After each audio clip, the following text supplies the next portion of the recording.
Jumpa lagi dalam Bina Iman GKI Kelasi Solo. Bapak Ibu dan saudara-saudari yang terkasih dalam nama Tuhan, semoga kita semua berada dalam kondisi yang baik-baik saja, dalam kondisi yang sehat selalu. Hari ini kita mau bersama-sama melihat sebenarnya apa syarat dan ketentuan supaya kita sebagai umat Tuhan, sebagai manusia dapat memperoleh hidup yang kekal. Bapak, Ibu, dan saudara-saudari yang terkasih, marilah kita bersatu hati di dalam doa. Tuhan, Allah Bapa kami yang bertahta di dalam kerajaan surga yang mulia, terima kasih Tuhan, sampai dengan hari ini kami dapat menikmati, mendengarkan, dan membaca sabda-Mu. Kiranya Tuhan, apa yang Kau katakan, apa yang kami terima hari ini dapat bersama-sama membuat kami percaya dan yakin bahwa tangan kasih-Mu Tuhan yang selalu menuntun dan menyertai langkah kami. Bahkan kami Tuhan hari ini juga mau belajar Tuhan tentang bagaimana kami dapat memperoleh hidup yang kekal. Kiranya Tuhan Engkau yang senantiasa membuat kami semakin mengerti dan memahami apa yang Kau maksudkan dalam sabda-Mu. Di dalam nama Tuhan Yesus kami sudah berdoa dan mengucap syukur. Amin. Bacaan kita hari ini diambil dari Markus pasal 10 ayat 17 sampai dengan 25. LAI memberi judul perikop Orang Kaya Sukar Masuk Kerajaan Allah. Pada waktu Yesus berangkat untuk meneruskan perjalanannya, datanglah seorang berlari-lari mendapatkan dia dan sambil bertelut di hadapannya, ia bertanya, "Guru yang baik, apa yang harus kuperbuat untuk memperoleh hidup yang kekal?" Jawab Yesus, "Mengapa kau katakan aku baik? Tak seorang pun yang baik selain daripada Allah saja. Engkau tentu mengetahui segala perintah Allah. Jangan membunuh, jangan berzinah, jangan mencuri, jangan mengucapkan saksi dusta, jangan mengurangi hak orang, hormatilah ayahmu dan ibumu." Lalu kata orang itu kepadanya, "Guru, semuanya itu telah kuturuti sejak masa mudaku." Tetapi Yesus memandang dia dan menaruh kasih kepadanya, lalu berkata kepadanya, "Hanya satu lagi kekuranganmu.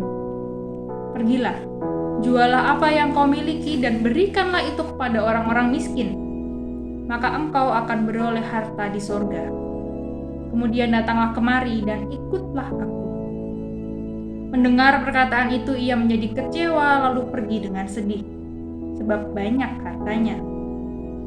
Lalu Yesus memandang murid-muridnya di sekelilingnya dan berkata kepada mereka, "Alangkah sukarnya orang yang beruang masuk ke dalam kerajaan Allah." Murid-muridnya tercengang mendengar perkataannya itu. Tapi Yesus menyambung lagi, "Anak-anakku, alangkah sukarnya masuk ke dalam kerajaan Allah. Lebih mudah seekor unta melewati lubang jarum daripada seorang kaya masuk ke dalam kerajaan Allah." Demikianlah sabda Tuhan. Bapak, Ibu, dan saudara-saudari yang terkasih di dalam Tuhan, apakah menjadi orang kaya adalah sesuatu hal yang salah? Kira-kira Bapak, Ibu, dan saudara-saudari pasti mengerti mengapa saya mempertanyakan hal itu. Bacaan yang kita baca hari ini itu mau memperjelaskan bahwa orang kaya itu sukar untuk masuk kerajaan Allah. Ketika kita mendengar apa yang dikatakan oleh Yesus, "Jualah seluruh apa yang kau miliki dan berikanlah itu kepada orang lain, orang-orang miskin, maka engkau akan beroleh harta di surga." Perkataan Yesus ini memiliki dua sudut pandang ya. Ketika kita mau melihat dari sudut pandang yang negatif, kita pasti akan berpikir bahwa selama ini kita bekerja, selama ini kita mencari nafkah, baik untuk keluarga kita ataupun untuk diri kita sendiri. Masa pada waktu itu Tuhan menginginkan kita untuk menjual seluruhnya dan diberikan kepada orang-orang miskin. Bukankah Yesus itu begitu kejam? Tapi ketika kita mau melihat perkataan Yesus ini dari sudut pandang yang lebih positif, maka kita bisa melihat bahwa Yesus memiliki sebuah keinginan mau mengajak kita untuk melihat. Selama ini dalam ayat yang ke-19 kita pun pasti tahu, "Engkau tentu mengetahui segala perintah Allah, jangan membunuh, jangan berzinah, jangan mencuri, jangan mengucapkan saksi dusta, jangan mengurangi hak orang, dan hormatilah ayahmu dan ibumu. Seluruh perintah dari Tuhan, seluruh perintah dari Allah ini masuk dalam 10 firman, 10 hukum Tuhan. Dan firman-firman ini, hukum-hukum ini tentu mengacu pada diri kita sendiri, pada apa yang harus kita lakukan pada orang lain. Nah, kita bisa melihat dalam ayat yang ke-21, hanya satu saja kekuranganmu. Kita diminta Tuhan untuk juga peduli terhadap kelemahan orang lain.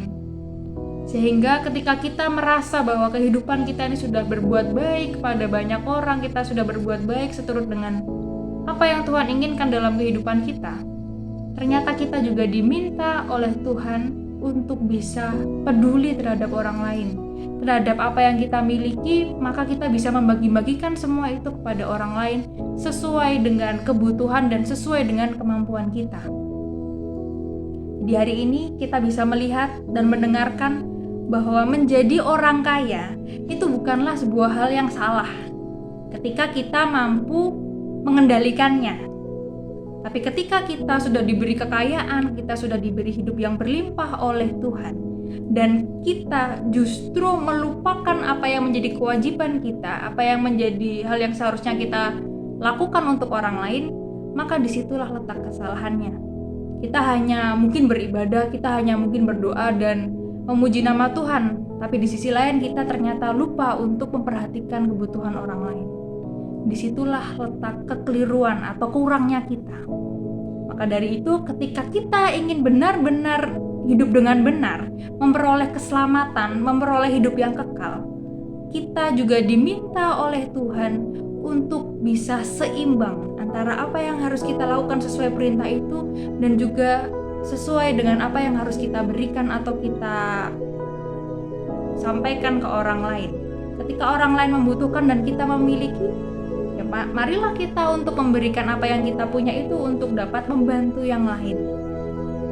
Maka dari itu mari kita sama-sama belajar untuk bisa menaati, ya, bukan hanya menaati perintah-perintah dari Tuhan saja, tapi kita juga mau melakukan keseluruhannya. Jadi bukan hanya untuk diri kita, tapi juga untuk orang lain. Mari kita bersama-sama belajar untuk melakukannya dengan benar, supaya kita pun dapat memperoleh hidup yang kekal.